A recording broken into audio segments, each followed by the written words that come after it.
Now coming forward to fourth generation warfare میں third اور fourth کے اندر ڈفرنس یہ آ جاتا ہے کہ تھرڈ جنریشن وارفیئر جو سیکنڈ ورلڈ وار کے بعد ختم ہوئی ہے, تو آپ کو پتا نا دنیا میں ایک عدد جو ہے وہ دو قوتیں آ گئی تھیں, ایک طرف امریکہ تھا, ایک طرف فارمر سوویت یونین تھا, اور یہ نیوکلیئر پاورز تھیں. تو نیوکلیئر پاورز کی وجہ سے جو اسٹیٹس کے بٹوین جو جنگیں ہوتی تھیں اس میں ایک طریقے سے سمجھے کہ ایک پیرٹی آ گئی, کیونکہ نیوکلیئر جو لوگوں نے دیکھ لیا تھا, جو امریکہ نے استعمال کیا تھا جاپان میں, اور اس کے بعد جو اس کے نتائج نکلے تھے, تو ایک طریقے سے ایک اسٹینڈ آف کریٹ ہو گیا کسی بھی دو ملکوں کے درمیان میں. اس اسٹینڈ آف کی وجہ سے کے بعد جو تیسری چیز اس میں سے وارفیئر میں نکلی, یعنی کہ فورتھ جنریشن وارفیئر میں, وہ پروگزیز نکلے. پروگزیز ان اے وے کہ ایک جو اسٹیٹ تھی وہ پروگزیز استعمال کرتی تھی, یعنی کہ ایک اسٹیٹ جو ہے وہ اسٹیٹ لیس اینیمی کے اگینسٹ جو ہے وہ فائٹ کر رہی ہوتی تھی, اور وہ ایک لو انٹینسٹی کانفلکٹ ہوتے تھے, وہ گوریلا وارفیئر ہوتی تھی, اس میں نان اسٹیٹ ایکٹرز کا استعمال ہوتا تھا.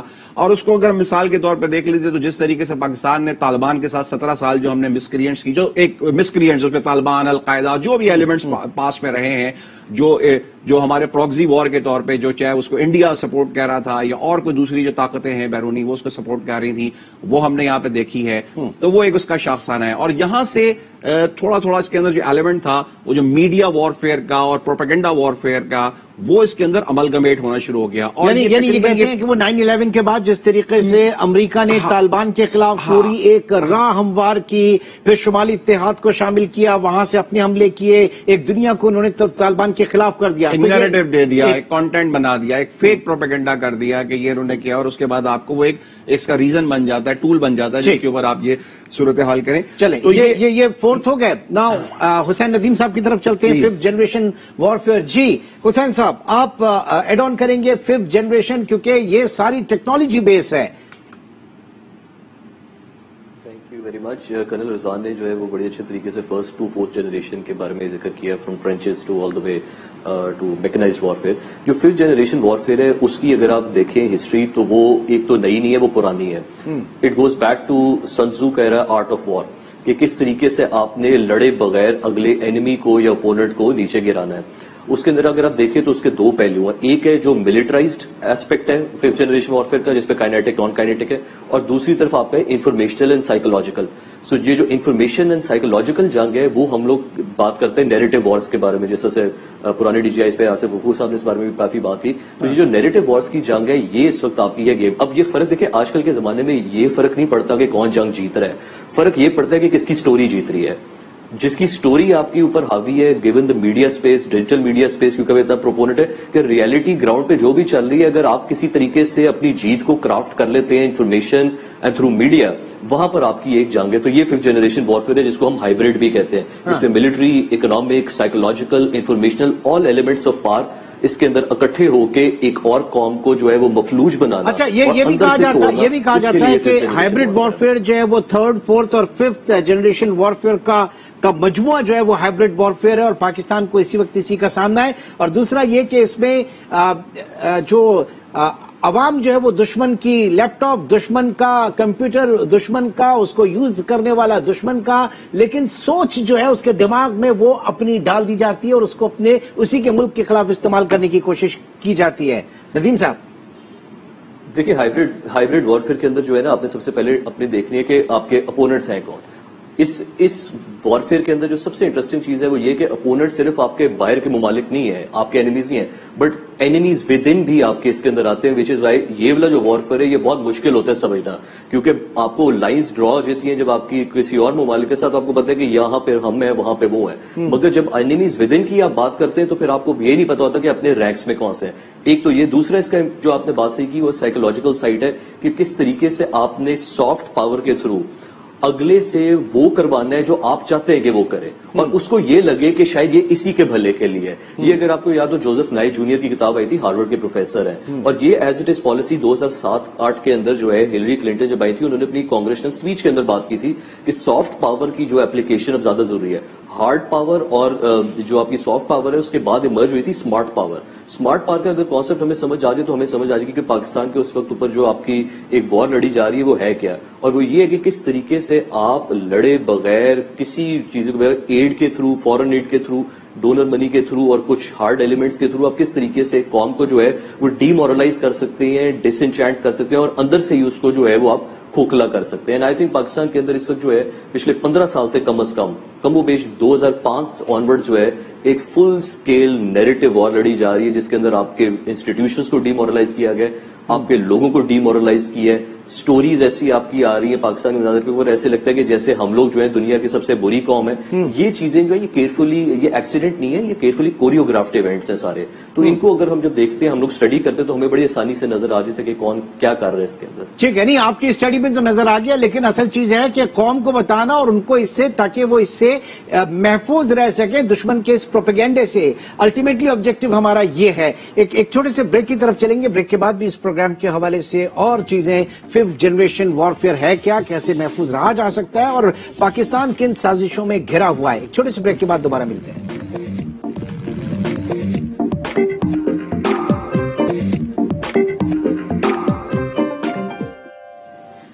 Welcome back. جی کرنل صاحب, 5th جنریشن وارفیئر اس وقت ڈسکس کیا حسین ندیم صاحب نے. اب ڈس انفو لیب کا بڑا چرچا ہوا تھا پچھلے دنوں, وہ ذرا سائڈ میں چلی گئی چیزیں, وہ تو اس سے کہیں بڑا ایک انرتھ ہوا تھا. جی بہت شکریہ. ایک تو فرسٹ آف آل میں اس بات کو مزید ایک ڈسکلیمر یہ ایڈ کر لوں, آج آپ نے بڑا اچھا ٹاپک اٹھایا ہے, اور جو بھی ناظرین ہمارا یہ پروگرام دیکھ رہے ہوں, یہ ان کے لیے بڑا ایک خوشائن بات ہے کہ اس کو دیکھیں, اس سے سمجھیں, کیونکہ اس طرح کے پروگرام نارملی میڈیا پہ, مین اسٹریم پہ بہت کم ہیں. ڈس انفارمیشن لیب کا چونکہ آپ نے ذکر کیا ہے, تو یہ ڈس انفارمیشن لیب کے ایک عدد یہ این جی او ہے, ناٹ فار پروفٹ آرگنائزیشن ہے, بیسڈ ہے یہ, اور یہ یورپی یونین کے انٹرسٹ کو سیف گارڈ کرتی ہے. اس نے ایک انڈین کرونیکلز کے نام سے دسمبر 2020 میں لاسٹ ایئر ایک عدد رپورٹ ایک پبلش کی تھی, اور اگر آپ اس رپورٹ کی فائنڈنگز میں بھی آپ کو بتاتا بھی, اگر آپ سنیں تو ہمارے رونگٹے کھڑے ہو جاتے ہیں. یعنی کہ جھوٹ کا گلوبل انٹرنیشنل لیول کے اوپر اتنا بڑا پلندہ, کیونکہ ندیم صاحب نے جو باتیں کی, انہوں نے بھی آئی پی آر آئی کی بھی ایک لیٹسٹ رپورٹ آئی ہے. لیکن میں یہاں پہ اگین ایک چیز یہ ایڈ کرنا چاہ رہا ہوں کہ چلو بھائی یہ ہو جائے گا کہ تو شاید لوکلائز پاکستان کی ایک اسٹریٹجک تھنک ٹینک ہے, اس نے ایک رپورٹ بنائی ہے انڈیا کے خلاف, تو شاید اس میں کوئی بائس کا ایلیمنٹ آ جائے. لیکن جو یہ یورپی یونین نے انڈین, یہ والی این جی او ہے, اس نے انڈین کرونیکلز نکالے, تو یہ تو گلوبل انٹرنیشنل لیول کے اوپر انہوں نے اس کو سمرائز کیا. اور کیا سمرائز کیا انہوں نے, اور نہ ہی سے کہیں چیلنج کیا گیا, نہ کوئی سوال نہیں پاسبل نہیں تھا چیلنج کرنا. اس کے ہائی لائٹس کیا تھے, بالکل انہوں نے ایگزیکٹلی یہ بتایا کہ اس رپورٹ کے اندر ہے, انٹرنیشنل رپورٹ میں, کہ 2005 سے یہ تمام حرکتیں جو انڈیا, جو فیک, یہ جو media perception, propaganda, on ground activities وغیرہ وغیرہ یہ سب کچھ کرتا ہے, تو 2005 سے یہ انرتھ ہوئی ہیں. 15 سے 16 سال سے یہ کاروائیاں چل رہی ہیں. اس میں کیا کچھ ہوتا تھا, اس میں تقریباً 10 سے پڑی جو یونائٹڈ نیشنز کی جو ریلیٹڈ ان کی ناٹ فار پروفٹ آرگنائزیشنز تھیں, جو کہ کام کرنا بند کر چکی تھیں, ختم ہو چکی تھیں, ان کو اس نے دوبارہ زندہ کر کے فیک آئیڈینٹی سے, یعنی کہ آئیڈینٹی تھیفٹ کر کے, اور وہ ختم ہو چکی تھی, نئی نان ایگزسٹنٹ تھی, ان کو دوبارہ یوز کر کے ایکسپلائٹ کیا. دس از ون. اس کے بعد اس میں ایک ادر ڈیڈ کو ایک پروفیسر تھا, ایک ہیومن رائٹس کا ایکٹیوسٹ تھا, جو کہ 2006 میں اس دنیا سے جانے فانی سے جا چکا تھا. اس کا نام ہے پروفیسر لوئی بی شان. انڈینز نے اس 2006 میں مرے ہوئے پروفیسر کو 2007 اور 2011 میں دوبارہ لائیو کر کے میڈیا کے کانٹینٹ کے اوپر اس کی باقاعدہ دوبارہ سے تشہیر کی کہ وہ ہمارے فیور میں باتیں کر رہا ہے, پرو انڈین کانسیپٹ کر کے. اور آئیڈینٹی تھیفٹ, یہ دیکھیں یہ بہت بڑا ایک کرائم ہے, یہ انٹیگریٹی کا, ایتھکس کا, انٹرنیشنل لا میں, انٹرنیشنل جسٹس میں بہت بڑا کرائم ہے یہ, کہ وہاں پہ اس نے آئیڈینٹی تھیفٹ کی ہے. کہ ایک مارٹن شولز کر کے فارمر پریزیڈنٹ تھے یورپین پارلیمنٹ کے, اس کا نام یوز کیا, اور ایک فوٹوز یوز کی ہیں جیمز پرنل کے نام سے, فارمر یو کے گورنمنٹ کے منسٹرز تھے, جو ایک فیک میڈیا کو جو کانٹینٹ کریٹ کر رہے تھے اس رپورٹ کے تحت انڈینز. وہاں پہ مین آبجیکٹو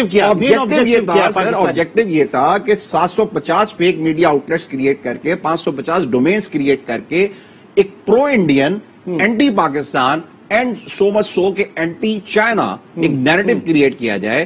اور 2 جگہیں چوز کی گئی تھی, برسلز اس کے اندر بیلجیم میں, اور دوسرا جینوا میں. یہ بڑا امپورٹنٹ ہے کہ گلوبلی انٹرنیشنلی کیوں برسلز کو اور جینوا کو چوز کیا گیا تھا ان تمام حرکتوں کو کرنے کے لیے انڈیا نے وہاں پہ. برسلز اس لیے کہ وہ یورپی یونین کی جو سب سے بڑی ان کی ایگزیکٹو آرم ہے وہ وہاں پہ سچویٹڈ ہے, برسلز بیلجیم میں. اور جینوا کو اس لیے یوز کیا گیا سوئٹزرلینڈ کے اندر کہ وہ یونائٹڈ نیشنز کی جو آرگنائزیشن ہے جینوا میں, وہ وہاں سے ایک طریقے سے یونائٹڈ نیشنز کی جتنی جو اس کی ایفیلیٹس ہیں, برانچز ہیں, جو پورے سال میں وہ کاروائی کرتی ہیں, تو اس کی اینوئل رپورٹ وہاں سے پبلش ہو رہی ہوتی ہے. تو یعنی کہ بہت ہی کی اور اسٹریٹجک, سی پیک کے بعد تو بہت تیزی آ گئی ہوگی اس میں. جی سر, سی پیک کے بعد ایگزیکٹلی بہت تیزی آ گئی تھی, اور اس میں بلوچستان کو, ہیومن رائٹس کے ایشوز کو, تمام